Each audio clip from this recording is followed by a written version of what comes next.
Отпорашите денеска се собраа пред Агенцијата за вработување, при што продолжија со обвинувањата на актуелната локална и централна власт за состојбите со невработеноста, како и за неисполнувањето на барањата на стечајните работници.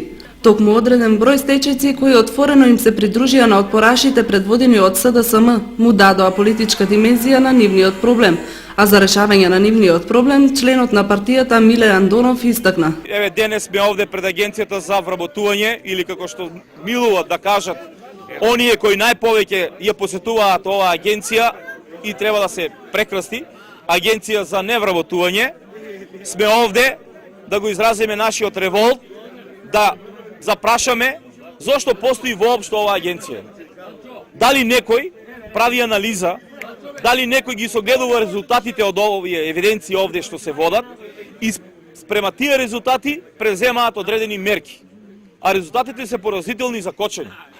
Внимавајте, Кочани имаше до пред 10 години отворено, односно работеа 18.000 вработени лица во реалниот сектор и во администрација. 18.000 повторувам. Тој број денес требаше да биде проширен. Зошто? Затоа што тие капацитети, тие работни места, еве ги гледаме, постојат, не се срушени, не се однесени било каде. Тие постојат секаде околу нас. Значи денес ако се задржаат тие, Кочани и постоечките и новите, Кочани требаше да има некаде отворено капацитет, односно работни места со над 22.000 работни места.